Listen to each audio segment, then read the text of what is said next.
He says, you want to love God? Look at the world you live in. Look at nature. Look at the human body. There's so much genius, so much beauty, so much uniqueness in every aspect of every molecule of creation.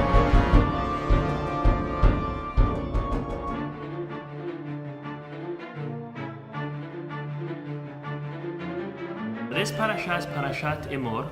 It's not such a long parasha, however, there is a lot of very interesting content and matter that goes into this week's Torah portion. The beginning of the Torah portion speaks about the laws of the Kohanim and the impurities that a Kohen is not allowed to come in contact with. So, we'll quote to you the beginning. It says as follows. I'm in chapter 21, verse 1. It says as follows. Vayomer Adonai el Moshe. God tells Moses, Emor el Kohanim b'nei Aaron. Tell the Kohanim, the children of Aaron, V'amarta lehem, and tell them, this is what you're going to tell them, Lenefesh lo yitama be'amav, that they shall not become impure with a dead body, even amongst the Jews. They should not come into any contact with the body. And then the following psukim, I'll come and speak about the only bodies, dead bodies that a Kohen is allowed to come into contact with is actually their immediate family. Lo alenu, their parents, children, brother, sister if she's not married, and that's it. Something very, very specific to their tum'ah, to their impurity. The Zera Shimshon brings down a midrash. The midrash quotes a verse in Tehillim. Pasuk says as follows. Tehillim chapter 19 verse 10. Yirat Adonai tehora omedet la'ad. That the fear of God is pure and it will stand for all eternity. The midrash says that, quotes Rabbi Levi, that's saying that Aharon HaKohen, for the fear of HaKadosh Baruch Hu that he had, for the closeness and that connection, and specifically the fear he had, he was rewarded with something very special, and he was rewarded with a halacha starting off in this parasha that will take place for them, his children and his descendants forevermore. So the Zera Shimshon says, this is very interesting. What are we making a whole to-do about this halacha, this law that a Kohen is not allowed to come into contact with a dead body? There are also many other laws that Kohanim have that make them specific and unique compared to the rest of Jews. For example, Kohen is not allowed to marry a divorcee. They have specific laws when it comes to their heritage and their lineage.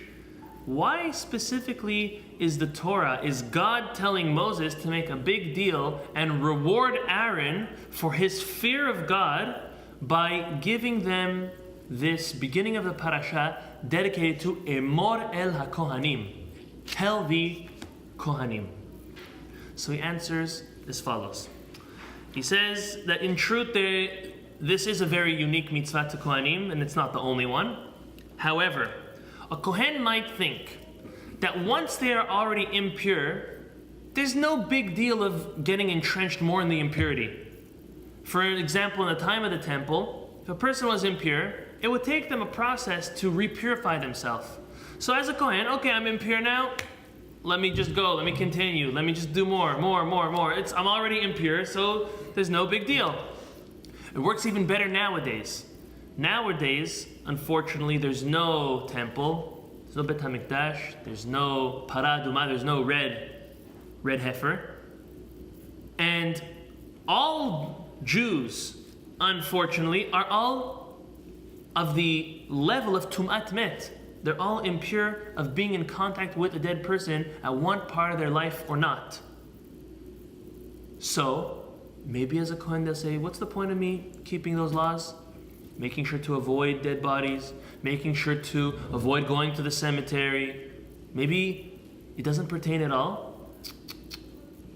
God is giving Aaron this specific mitzvah to tell him that no matter if you have even the possibility of purifying yourself to the proper level with a Parah Adumah, With the temple, without the temple, it doesn't matter.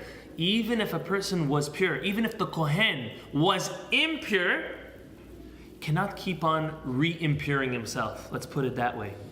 There's still a status and a level that needs to be maintained. And the Zera Shimshon says something fascinating. He says this about Kohanim, but it's understood to mean also by Yehudim, that there is no such thing as God removing himself, his Shekhinah, from a Kohen who impurifies himself. There's no such thing. Or a Kohen that is impure. It's not that Hashem removes himself and now there's a disassociation. Has v'shalom.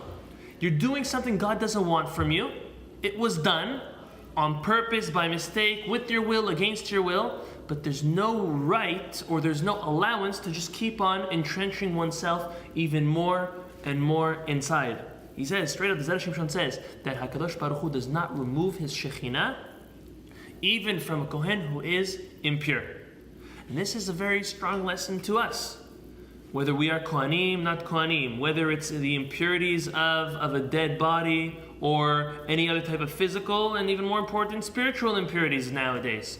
Sometimes a person finds themselves slipping once, slipping twice. Okay, there's no way to purify myself. What's the point? Let's just give it in.